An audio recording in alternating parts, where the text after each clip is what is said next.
Antes que nada, saludos cordiales a todos. Nuestra exposición consistirá en el Fondo de Estabilización de Precios de los Combustibles Derivados del Petróleo. En primer lugar, es importante saber que es un fondo de contingencia.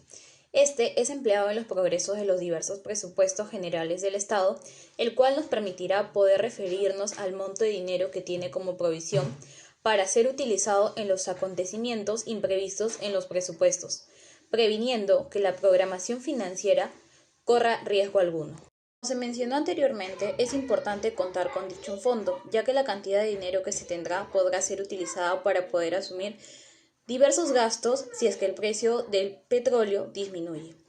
Según Gina Machiavello, en la lectura Reflexiones sobre las características y naturaleza del Fondo para la Estabilización del Precio de los Combustibles derivados del petróleo, nos dice que este mecanismo nos resulta muy útil para poder controlar el precio de los productos refinados que sirven como combustible, de tal manera que el FEPC beneficia a la población, ya que todos somos consumidores de combustible en distintas cantidades.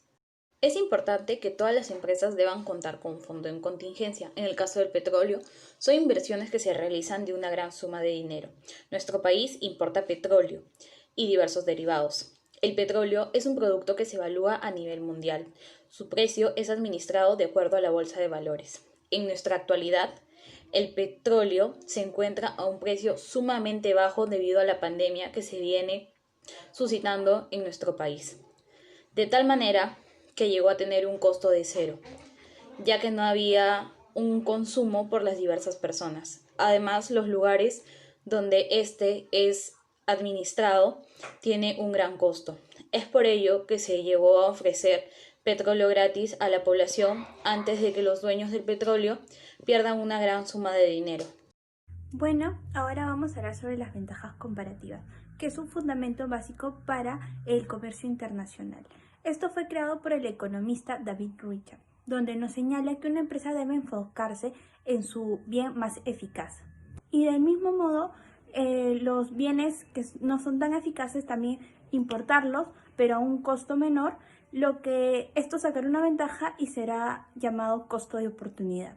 Ahora bien, vamos a hablar sobre las ventajas que tuvo nuestro país en torno al petróleo entre los años 2005 a 2015. Sabemos que el petróleo es un hidrocarburo que contiene azufre e hidrógeno. Bueno, una de las ventajas que nosotros tenemos es que es muy fácil de encontrar esos elementos juntos en nuestra localización, y además que nuestro país es muy diverso. Podemos encontrar estos pozos fácilmente. Encontramos 13 en la selva, 3 en la costa, y por último tenemos el zócalo continental, lo cual muchos países no lo tienen. Uno de ellos es Chile, la cual solo tiene Magallanes, 3 zonas que las llaman distritos, y las Islas de Fuego. Después ya no tiene, y es más, en esas 3 zonas no encuentran los 3 elementos juntos que se necesita para el petróleo, que ya los hemos mencionado. Otro de los países a los cuales sacamos ventaja es el de Canadá en la diversificación del petróleo, ya que ahí solo se encuentra en esos tiempos en la isla Cameron. Durante los años 2005-2015 ocurrió un acontecimiento muy importante en relación al ámbito económico de nuestro país, ya que el Poder Ejecutivo en representación, o como que tenía que representación al entonces presidente Alejandro Toledo, y el Consejo de Ministros, en esta vez el Ministerio de Economía y Finanzas,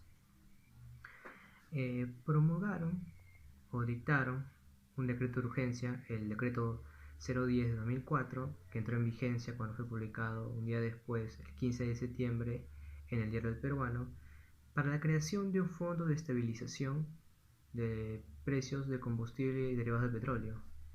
Este fondo de estabilización, que es el FED, conocido como FED, tuvo la finalidad de que la fluctuación de los precios internacionales del petróleo no tuviera un efecto negativo en el precio final de los combustibles derivados de estos en la economía de los peruanos, que se mantenga el precio como está, por 2 meses obviamente.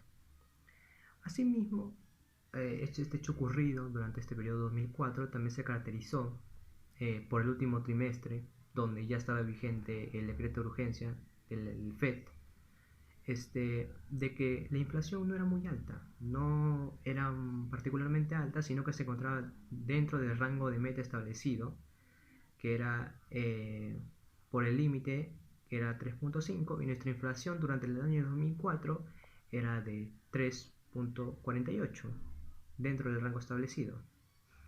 Asimismo, este año se caracterizó por tener una inflación importada mayor debido a diferentes choques en la oferta.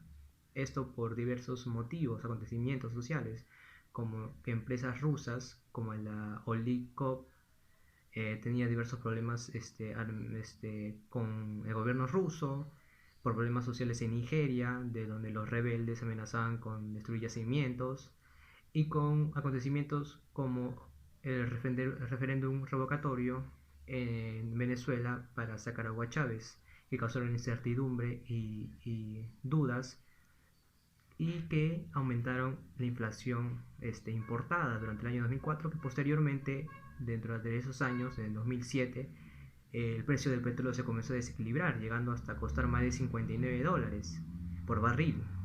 Y hay años anteriores, como del 2005, que también el precio del petróleo comenzaba a subir, costando ya más de $48 por barril. Esto demostró una economía inestable en realidad al entorno internacional referente al precio del petróleo de Texas, que es con la que nosotros hacemos una referencia. Respecto a las externalidades negativas en el sector de hidrocarburos son la contaminación ambiental y la afectación de la flora, la fauna y la salud de los seres humanos. De hecho, desde el 2014 se han producido diversos derramamientos de petróleo en el oleoducto norperuano que han afectado a más de 400 comunidades de la Amazonía del Perú. Asimismo, se ha producido la muerte de un sinnúmero de especies por asfixia, envenenamiento, etc., y ha generado que el suelo no esté apto para sembrar plantas. Por otro lado, en el sector hidrocarburos se presentan externalidades positivas también. Por ejemplo, cuando las empresas invierten en la exploración de yacimientos de petróleo, al mismo tiempo aprenden sobre cómo buscar esta materia prima de una manera más eficiente. Es decir, que acumulan conocimiento, lo que les permite ser más productivos. Respecto a las externalidades que nacieron a partir de la creación del Fondo de Estabilización de Precios de los Combustibles Derivados del Petróleo, por un lado, una externalidad positiva fue que esta medida influenció en el crecimiento económico del país. Por otro lado, una externalidad negativa fue que este fondo no promueve la libre competencia entre las refinerías. En cuanto a la oferta y la demanda, la creación del Fondo de Estabilización de Precios de los Combustibles Derivados del Petróleo ha tenido efectos positivos. Por ejemplo, ha permitido que se contrarreste la inestabilidad de los precios del petróleo y sus derivados, y también ha controlado el alza de la inflación.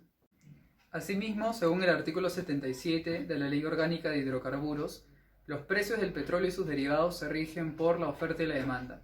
Sin embargo, a raíz de una serie de modificaciones del Decreto de Urgencia 010-2004 y del alza constante de los precios del petróleo y sus derivados en el mercado internacional, la esencia de este fondo se ha desnaturalizado y se ha convertido en un mecanismo de control de precios y de imposición de subsidios financiados por los mismos operadores privados. Finalmente, el Fondo de Estabilización de Precios de los Combustibles Derivados del Petróleo ha tenido efectos positivos. Por ejemplo, ha permitido que no se presente un exceso de la demanda de esta materia prima y sus derivados, ya que el petróleo es el principal producto importado en el país. Por otro lado, también genera algunos efectos negativos. Por ejemplo, que se reduzca o que sea casi nula la competencia entre privados, entre refinerías. Y también ha generado que no se llega a un punto de equilibrio entre la oferta y la demanda.